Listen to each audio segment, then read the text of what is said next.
একটা দেশের তখনই উন্নতি হবে যখন একটা দেশের যুব সমাজ সঠিক লাইনে থাকে, সঠিক পথে থাকে। দেশ উন্নতির দিকে এগিয়ে যায় যুব সমাজের হাত ধরে, দেশ ধ্বংসের দিকেও যায় যুব সমাজের কার্যকলাপের ভিত্তিতে।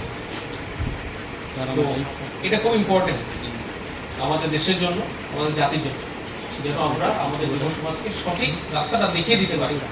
চলার দায়িত্ব কিন্তু যুব সমাজ। আজকে এখান থেকে ট্রেনিং নিয়ে 3 মাস পরে দক্ষ 50 জন যুবক বের হয়ে যাবে। আপনারা গিয়ে যদি আপনাদের এই নলেজটাকে কাজে লাগিয়ে নিজেরা নিজের পায়ে দাঁড়াতে না পারেন, তাহলে কিন্তু এই ট্রেনিংটার উদ্দেশ্যটা পুরোপুরি সফল হবে না। এখান থেকে আমরা ট্রেনিং ব্যবস্থা করতে হবে। যারা প্রশিক্ষক আছেন ওরা আন্তরিকভাবে চেষ্টা করবে আপনাদেরকে নলেজটা ট্রান্সফার করতে, এবং আপনারা এই নলেজটা নিয়েই বেরোয় যাবেন। পরবর্তীতে ওনাদের সহায়তা থাকবে নিজেদের এলাকায় যে আপনারা আপনাদের এই নলেজটা কাজে লাগিয়ে একটা কর্মসংস্থানের সুযোগ সৃষ্টি করেন।